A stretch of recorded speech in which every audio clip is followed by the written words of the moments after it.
I'm Angie. This is Ollie.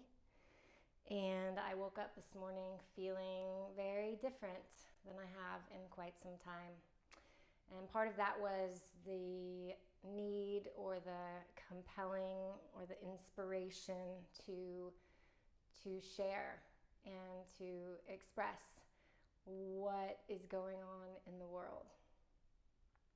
But first I had to experience what was going on inside of me for the last few months. And I had to go through my own process before I could share anything.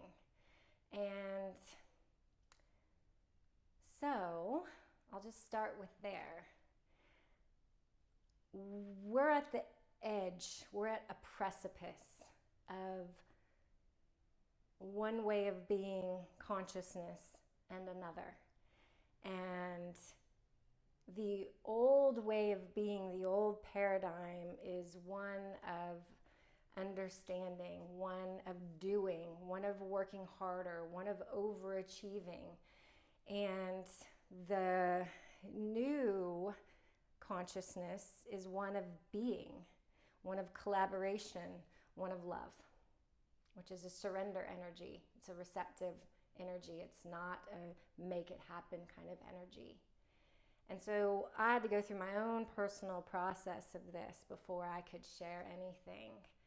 And I'll talk a little bit more about that in a minute.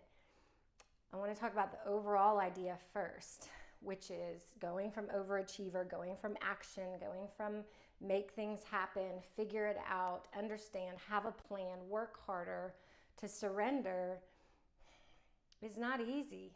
It's not easy. It's painful. It's scary. It's all of these things because it doesn't make sense here. What's going on out in the world doesn't make sense. And it's changing so quickly, and we're just grasping to make sense of it, to hold on to how it used to be, what used to make sense. But think about this.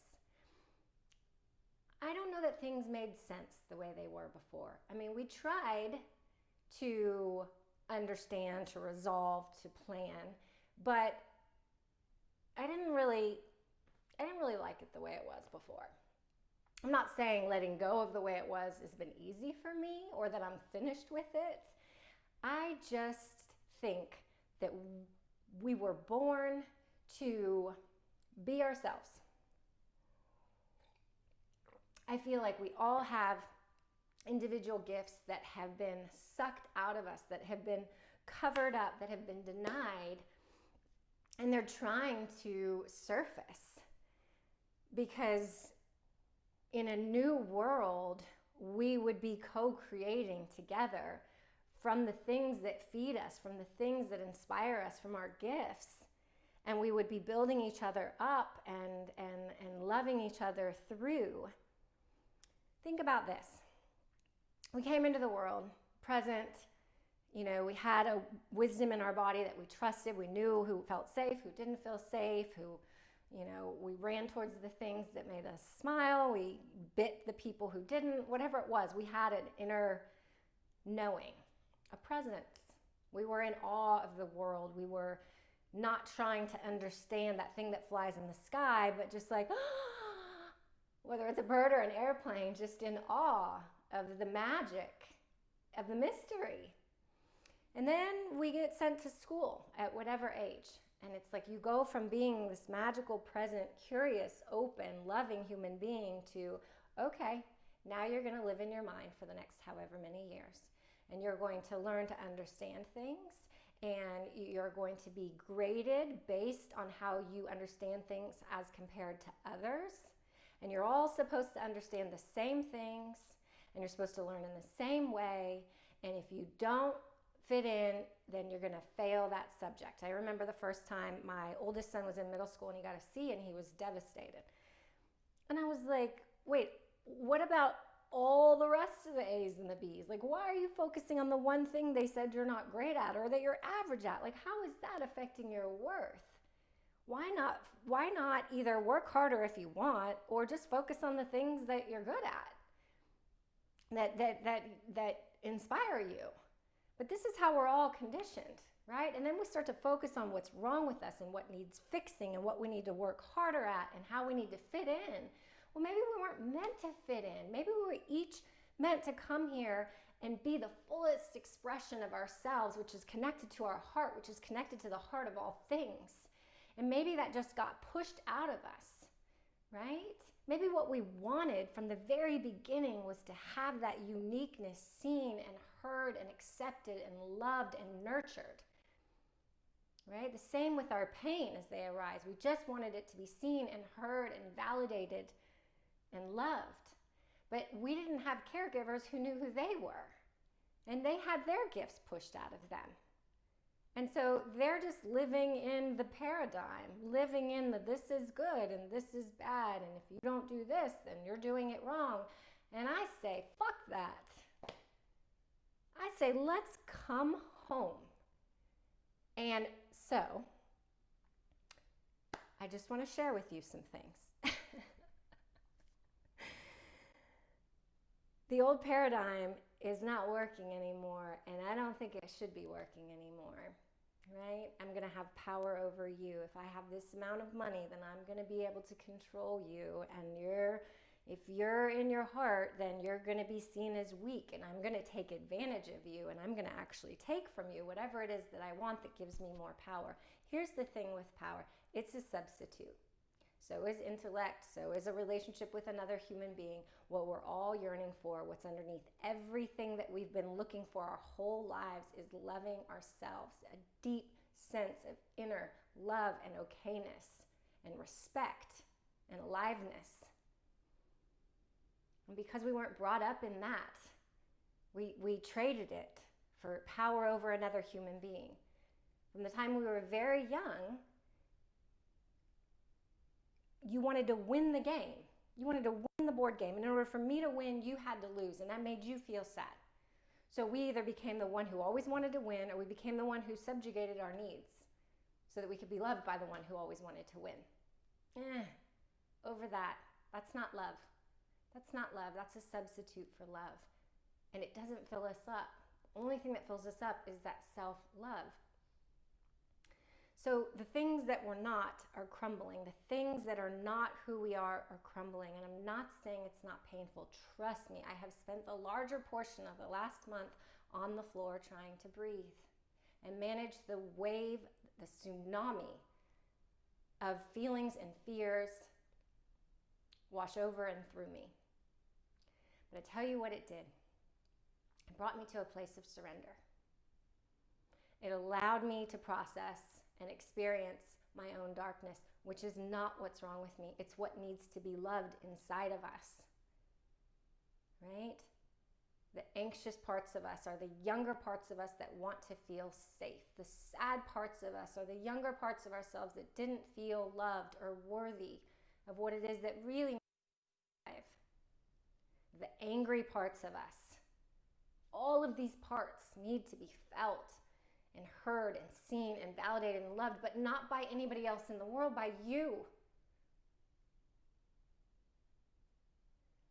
So I spent the larger portion of a time allowing these things to come up, memories and very sad feelings and hopelessness and tremendous amounts of anxiety. Debilitating anxiety like I have never experienced in my lifetime. I couldn't hold it together. It was some sort of a nervous breakdown that started with a panic attack that had me calling 911 because I was sure I was dying.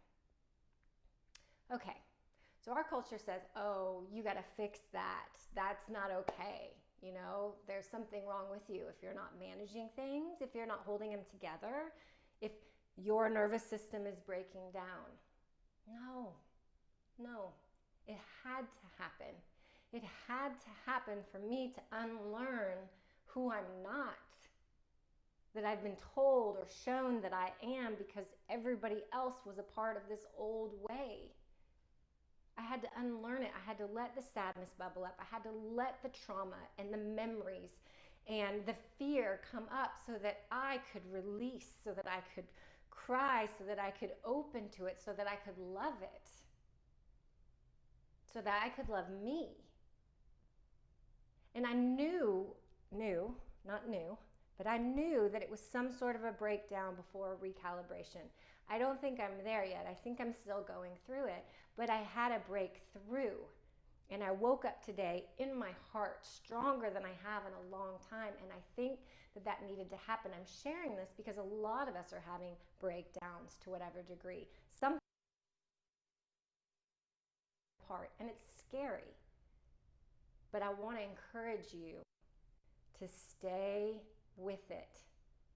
And as much as we want to plan our way out of this, as much as we want to figure out what we're going to do, this other way of being in our hearts is in the present, and it's being with what's here. It's not working harder. It's being like we were when we were really, really young. It's being open, being curious, learning to love the questions rather than insisting upon the answers. Becoming open to unlearning, open to shifting, open to resiliency, open to being brought to our knees. Because it's on our knees where our personal will, that overachiever energy, doesn't work anymore. It's not enough to get us through a crisis, and we're having a lot of crises right now. So when you get brought to your knees, there's an opportunity there. There's an opportunity for surrender, to open to a will that is larger than our own, to be moved, to be changed, to be taken apart. I feel like healing is being taken apart and not putting it back together right away. And sure, things will come together and they'll fall apart. That's healing, not fixing. Fixing is the old way. Being is the way. And so if you're in a tremendous amount of pain right now, maybe that's okay. Maybe that's because you're feeling what needs to be felt, not fixed. You're feeling what needs to be expressed and loved, not pushed away.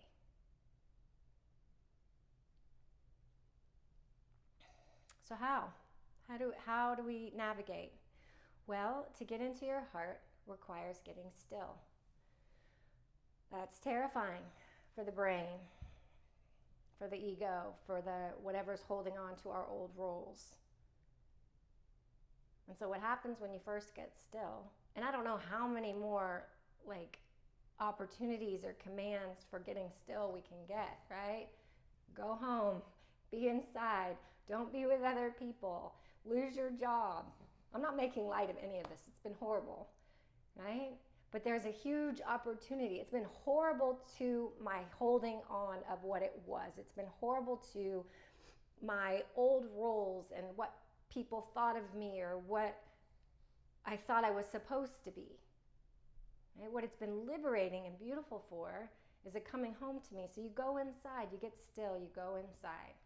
And if it's too much, you connect to the universe first, which you're connected. You just remind yourself.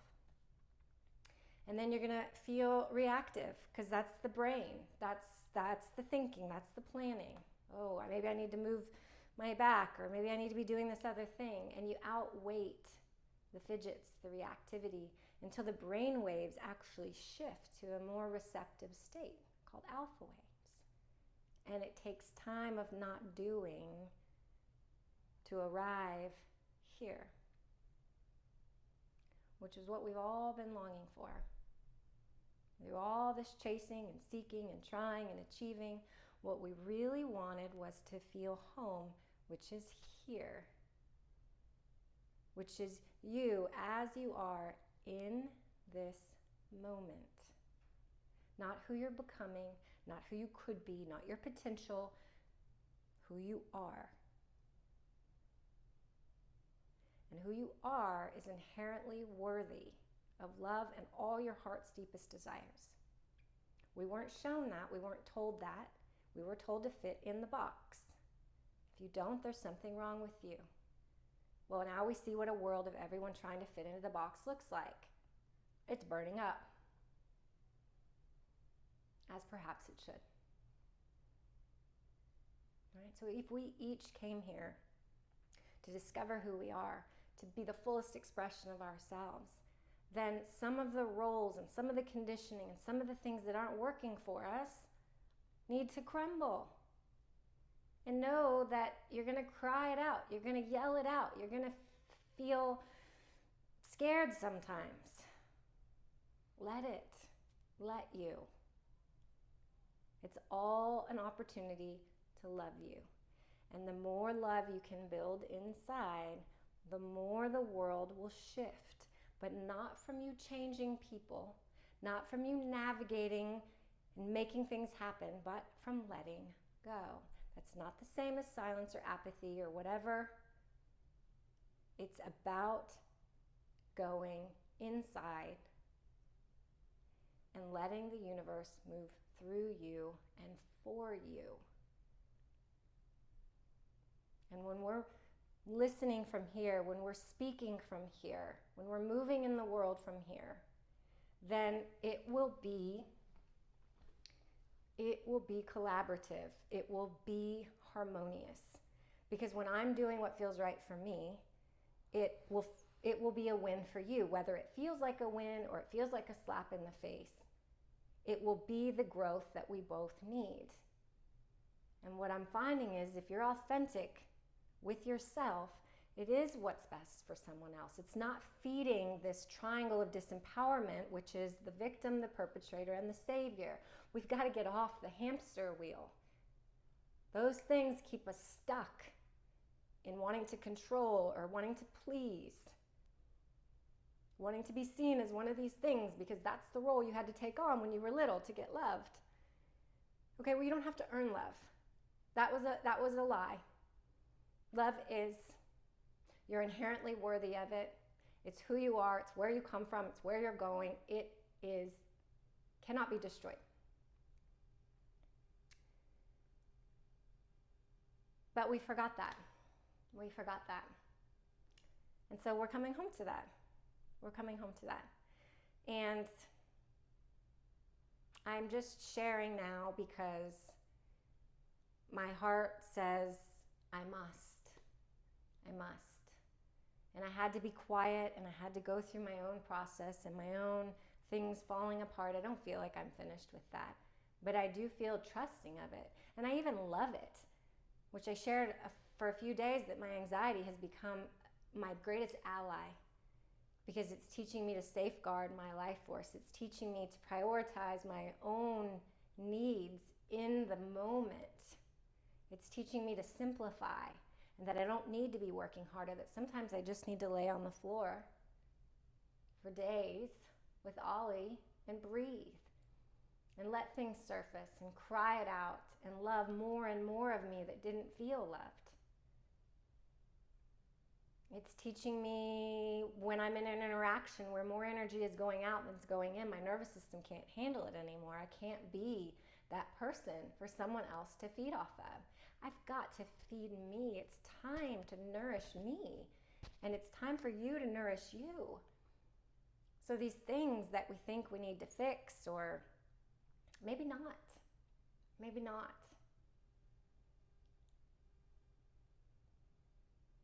And then I started feeling the inspiration to share because I feel that this is my purpose on this planet. I came into the world a heart, imaginative human being, and I gave that up for belonging and love. And I've come back to it. And it's these intangible things that are going to be the most valuable now. And so, my heart must speak. And I'm going to say things that will be a death to your ego. And so just delete me if you want, unfriend me if you want, whatever you need to do. But if you want to attack me, I won't be receptive to that. And I understand you're angry, I get it. I've had all the feelings, right? But I'm choosing to process them internally. And I won't be the recipient of that. I'm not going to argue with people's mind. I'm not going to try to convince you that what I'm saying is right. I don't care if this is right. if it's real for your heart, it will resonate here. And you won't have to make sense of it here. Is that it? Is that all I have to say today? Getting another drink of water.